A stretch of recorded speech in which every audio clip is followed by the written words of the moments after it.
Mes amis, il est précieux d'entendre des messages qui nous inspirent et nous encouragent, tout comme il est utile d'étudier les différents récits bibliques sur la façon dont le peuple de Dieu a surmonté une grande adversité.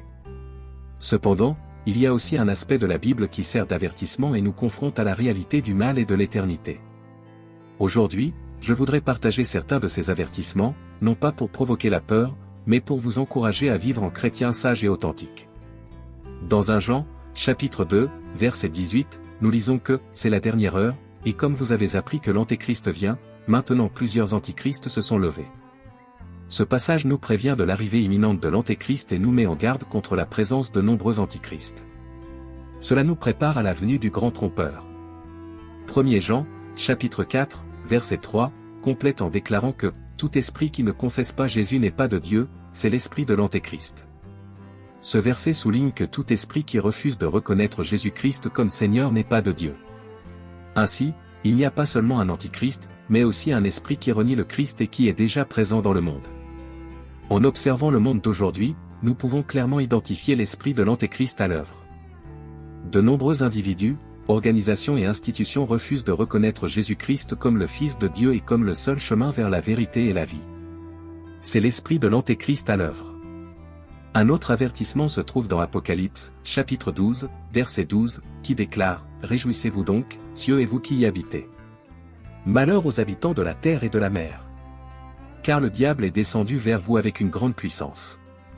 Colère, sachant qu'il reste peu de temps. » Ce passage nous rappelle que le diable intensifie ses efforts, conscient que son temps est compté. Nous devons prendre cela au sérieux aujourd'hui et rester en présence de Dieu, car il y a des conséquences éternelles lorsque nous nous éloignons de la volonté divine. Le diable est toujours à la recherche d'occasions pour détourner les gens de Dieu, surtout en ces derniers jours, dans le but de les conduire à la destruction. Dans 2 Corinthiens, chapitre 4, verset 4, il est mentionné que le Dieu de ce monde a aveuglé l'esprit des incroyants afin qu'ils ne puissent pas voir la lumière de l'évangile de la gloire du Christ, qui est l'image de Dieu. Le diable exerce une influence significative sur ce monde, façonnant des idéaux, des opinions et des normes contraires à la volonté divine. Il est donc crucial que nous en soyons conscients. Matthieu, chapitre 24, verset 12, nous avertit qu'à cause de l'augmentation de la méchanceté, l'amour du plus grand nombre se refroidira.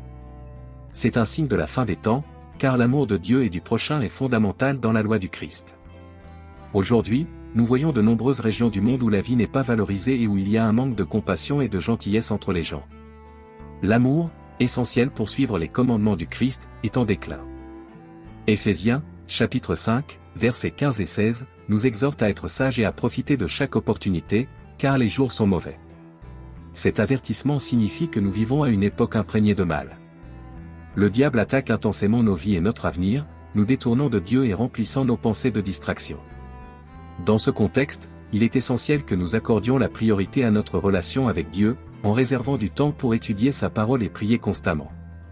Nous sommes tellement absorbés par la poursuite de l'argent, des maisons, de nos ambitions et de nos entreprises, que nous arrêtons de courir après Dieu. Le diable agit subtilement, désensibilisant la population à ces influences maléfiques qui se dégagent quotidiennement autour de nous. Si vous vous sentez piégé ou attaqué, souvenez-vous des paroles du psaume 31, verset 24, « Soyez forts et courageux, vous tous qui espérez dans le Seigneur. » En tant qu'enfants de Dieu, il est temps pour nous de nous lever et de brandir la bannière de la vérité. Nous sommes des ambassadeurs du Très-Haut et nous devons affronter les mensonges de l'ennemi avec l'Évangile et la force du Saint-Esprit. Restez dans la foi, priez et demandez au Seigneur d'être à vos côtés. Maintenant nous nous unissons dans la prière, « Seigneur Jésus, j'ai besoin de toi toujours avec moi, de la communion et de la compagnie du Saint-Esprit. Avec toi, je trouve un but, une direction et une protection. Mes pas sont ordonnés par toi, et en ta présence je trouve clarté et sécurité. Mon besoin de toi est plus grand que de n'importe quelle richesse dans ce monde. Je ne peux pas me sauver, mais en toi je trouve la vie éternelle et la victoire sur le péché. Père, sans toi, il y a des forteresses que je ne peux pas briser, des problèmes que je ne peux pas surmonter. Jésus, j'ai besoin de toi. J'ai besoin du bon pasteur, celui qui apporte paix et sérénité face aux tempêtes de la vie. Seigneur, j'ai besoin que tu sois à mes côtés, que tu calmes mes émotions et que tu calmes mon cœur pour qu'il ne s'énerve pas. Je fais face à des géants et à des oppositions qui ont marqué l'histoire de ma famille, et je ne peux pas les affronter avec mes propres forces. J'ai besoin d'une intervention divine, d'une force surnaturelle à vaincre. Je prie, Père, entends mon cri alors que je te demande de rester avec moi. Soyez toujours avec moi, car sans votre grâce, essayer de vivre et d'agir par vous-même serait inefficace. Je reconnais que tout est hors de ma portée, et ma prière est que vous ne me quittiez jamais, surtout lorsque je fais face aux épreuves de la vie, que je marche dans la vallée de l'ombre de la mort ou que je fais face aux flammes de l'adversité. Soyez avec moi lorsque je me sens encerclé et sans issue, lorsque l'ennemi avance comme un flot. Je me souviens de tes promesses, comme dans Jean, chapitre 14, versets 18 à 20, où tu promets de ne jamais nous laisser orphelins, je ne vous laisserai pas orphelins, je viendrai à vous. Je crois que tu es avec moi même lorsque le monde ne peut pas te voir, et j'ai confiance en ta fidélité pour rester à mes côtés à tout moment. Dans le psaume 31, 24, nous trouvons du réconfort, fortifiez-vous et fortifiez vos cœurs, vous tous qui espérez dans le Seigneur. C'est mon ancrage dans la foi, qui me fortifie pour tenir bon face à l'adversité.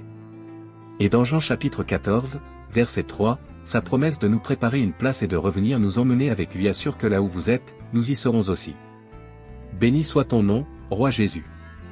Amen. Si vous voulez que les autres reçoivent la bénédiction qui est entre vos mains, partagez ce message avec ceux que vous aimez et qui ont besoin d'encouragement. Rejoignez mon armée de bonnes nouvelles et continuons à bénir des vies.